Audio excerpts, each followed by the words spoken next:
Noong Mayo 4, may nangyaring aksidente sa NAIA Terminal 1 na hanggang ngayon hindi pa rin matanggap ng marami. Sa kuha mula sa CCTV, makikita ang isang itim na SUV na bigla na lang umarangkada papunta sa entrance ng terminal bandang 8:00 ng umaga. Walang ibang sasakyan sa harap niya. Walang kahit anong babala. Tapos bigla na lang, bangga. 2 tao ang agad na nasawi. Isa ron, isang 5 taong gulang na bata. Anak siya ng isang OFW na ihahatid lang sana ng kanyang pamilya sa airport. Kasama ng bata ang kanyang ama at ina. Sa video, makikita yung ama. Halatang hindi alam ang gagawin habang pinakakalma siya ng mga tao sa paligid. Halos gumuho ang mundo niya sa isang iglap. May isa pang lalaki na namatay din. 28 taong gulang. 3 ang sugatan, kabilang ang ina ng bata.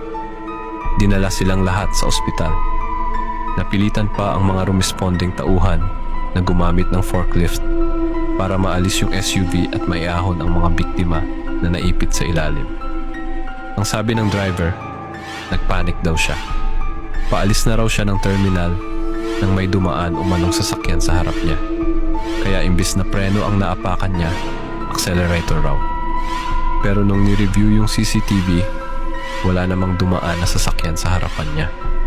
Ibig sabihin, walang sagabal.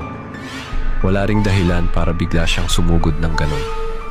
Makikita pa sa video na may ibinabang pasahero yung driver. Tinulungan pa niyang ibaba ang bag.